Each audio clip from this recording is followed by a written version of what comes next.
হাওড়া জেলার বেলুড়ে এক তরুণীকে অ্যাসিড হামলার অভিযোগ। বুধবার রাতে ঘুমন্ত অবস্থায় ঘরের ভিতরে ওই তরুণীর শরীরে অ্যাসিড ছোড়া হয় বলে অভিযোগ। ঘটনায় এখনো পর্যন্ত কাউকে গ্রেফতার করা হয়নি।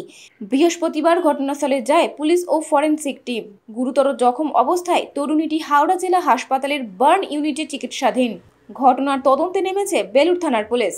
পুলিশের প্রাথমিক অনুমান, তরুণীর ঘরের দেওয়ালে যে ঘুলঘুলি রয়েছে সেখান থেকে অ্যাসিড জাতীয় কিছু তরল ঘরের ভিতরে ছুটে দেওয়া হয়েছে। তাতে ওই তরুণী এবং তার মা জখম হন। लोग नहीं देखो कौन बिक कर गया। तो क्या हुआ मैंने जान दे सब लोग एसिड बिका हुआ था। एसिड बिका हुआ था। नहीं आपको जाना कैसे वो उठ गया था? वो जब जलने लगी है पर देह में धुआं जब बिकने लगा तब बोले बचाओ बचाओ, तब हम लोग उठे हैं। अच्छा तो कहाँ से फेंका एसिड? वहाँ से फेंका गया है, वहाँ से और खिड़की से। अच्छा वहाँ से फेंका। हाँ तो उसका साथ कोई किसी का दुश्मनी था? नहीं, हम लोग तो किसी के साथ दुश्मनी नहीं है। लेकिन कौन क्या किया हम लोग नहीं देखे हैं। तो बहन का साथ कुछ नहीं, वो सब नहीं है। नहीं। तो आप लोग क्या चाहते हैं? हम लोग देख पता मान आज हम लोग के साथ हुआ, कल किसी और के साथ होगा। हम लोग इंसाफ चाहते हैं। पुलिस काम कर रहा है? हाँ कर रहे हैं। রাত্রে 12:50 এরকম একটা ঘটনা হয়েছে। তারপরে আমরা পুলিশকে ডেকেছিলাম, পুলিশ এসছে, রাত থেকে পুলিশ তদন্ত করছে। এটা খুবই দুঃখজনক ঘটনা, মানে এরকম আমাদের কামনা ছিল না। এই প্রথম আমরা ভোটবাগানে দেখলাম এরকম একটা অ্যাসিডের হামলা হয়েছে। এখন মেয়েটা হাওড়া হসপিটালে আছে, ও মানে ওখানে চিকিৎসা চলছে। এখন কিচ্ছু জানা যাচ্ছে না। ওর বাবা থেকে, মা থেকে, ওর ভাই থেকে আমরা জিজ্ঞেস করলাম যদি কারোর উপরে সন্দেহ থাকে তো তোমরা বলতে পারো, কিন্তু কেউ মানে কিছু বলছে না।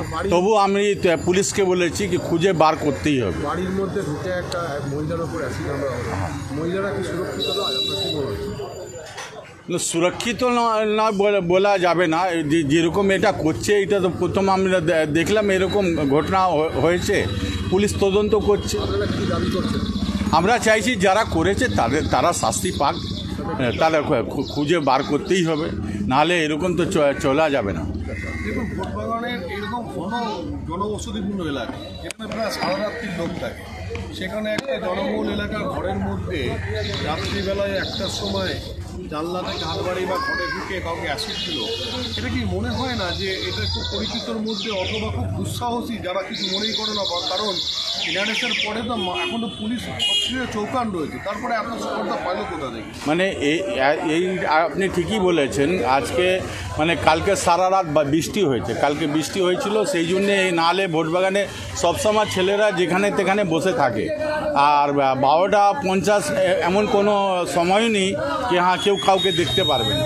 কিন্তু আমরা সিসিটিভির ফুটেজ আমরা খতিয়ে আমরা দেখছি, পুলিশও তদন্ত করেছে, আমাদের ছেলেরাও মানে করছে।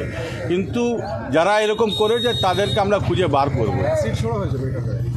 অ্যাসিডই বলা এখন আপাতত আমরা যা দেখলাম, বোতল যেটা দেখা গেছে সেটা অ্যাসিডের বোতল ছিল। আপনার কি মনে হয় যে ওর ওপর কোনো প্রতিহিংসার নেওয়ার জন্য?